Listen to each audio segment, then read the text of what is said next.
السلام عليكم، ازيكم عاملين إيه؟ يا رب دايما تكونوا بخير صحة وسلامة يا رب العالمين. وكل سنة وانتم طيبين، وربنا يجعلها أيام مفترجة علينا وعليكم العشرة الأواخر. ندعي ونزود من الدعاء.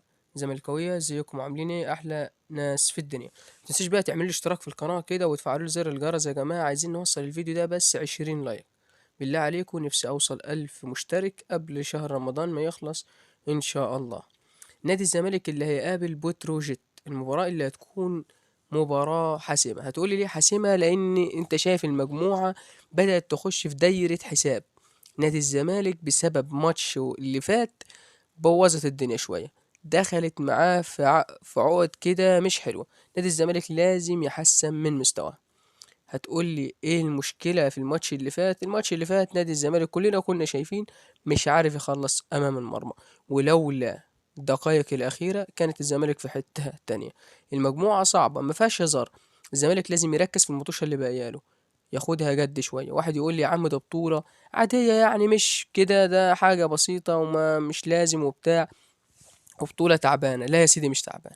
انت لما بتخرج مثلا من الدوري واخد كونفدرالية واخد الدوري المصري واخد رابطة الأندية، لم اي بطولة بتطلع وتفرح. احنا اصلا بنتفرج على الزمالك عشان خاطر نفرح ببطولة او نفرح بحاجة. فبطولة زي دي سهلة؟ أنا شايفها سهلة، سهلة جدا كمان، إن نادي الزمالك يقدر ياخدها. وإن شاء الله عندنا كأس مصر. كأس مصر خلاص برضو ممكن إن شاء الله نتحصل عليه. بعد كده نركز في الدوري المصري والكونفدرالية، وإن شاء الله دول سهلين على نادي الزمالك. العملية كلها محتاجة تركيز من المدرب وتركيز من اللعيبة. اللعيبة تصدق نفسها شوية في الملعب يا جدعان، بلاش الاستهتار. والله العظيم بجد الماتش اللي فات ده كان اسهل ما يمكن، وان نادي الزمالك كان قادر يخلص من بدري جدا. بس ما اعرفش ايه اللي بيحصل، اللعيبه بتنزل في الملعب زي اللي بقى ما بتخلص، زي اللي بتقعد تتدلع، الدنيا بتبوظ خالص. طب ايه الانباء واللي حصل بين ان زيزو هيروح النادي الاهلي؟ زيزو ووالد زيزو والفيديو المنشور لي. يا جدعان الزمالك اكبر من كل المهرجانات اللي بتحصل والحوارات دي. إذا كان زيزو هيفضل في الزمالك أهلا وسهلا بيك يا زيزو. إذا كنت هتروح النادي الأهلي فأهلا وسهلا بيك برضه. اتفضل مع السلامة. الزمالك ما بيبكيش على حد، كان بكى على أشرف بن شرقي، كان بكى على إمام عاشور. في لعيبة كتير جدا يا جماعة راحت النادي الأهلي عادي جدا، والزمالك بيقدر يلاعب النادي الأهلي. واديكوا شفتوا الماتش الأخير اللي خلص بين الأهلي والزمالك تعادل. الماتش اللي قبله كان الزمالك متفوق. يا جدعان الزمالك ما بيقفش على حد. ولو هنبص للماتش الأخير اللي النادي الأهلي انسحب فيه، فالزمالك التيشيرت بتاعه ده والخطين الحمر يخوفوا أي فريق مهما كان اسمه، سواء الأهلي الإسماعيلي غيره.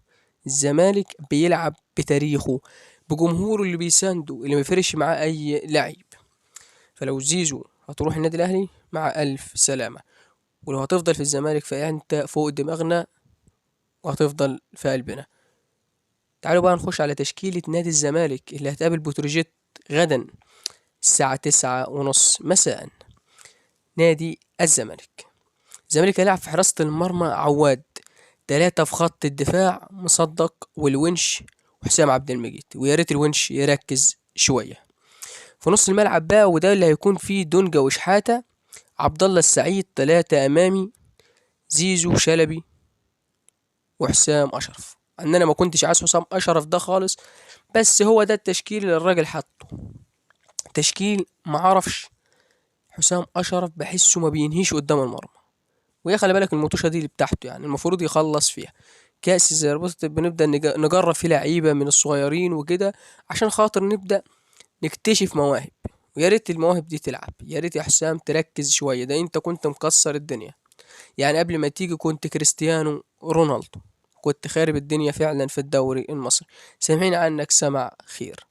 معرفش ماله لما جه الزمالك. هي في لعيبه كده بره الزمالك او بره الفرق الكبيره تلاقيها مكسره الدنيا، واول ما تيجي في فريق كبير تبدا مستواها ينخفض. يا ريت يركز شويه لمصلحته هو. نادي الزمالك كويس جدا وماشي بمستوى كويس جدا، وان شاء الله البطوله دي تكون لنادي الزمالك. وان شاء الله بعد الماتش نتقابل في فيديو يكون كويس ويكون في فوز نادي الزمالك، وكل يوم في فيديو لنادي الزمالك بيعرفك كل حاجة عن نادي الزمالك. بس انت ما تنساش تشترك لي في القناة. والسلام عليكم ورحمة الله وبركاته.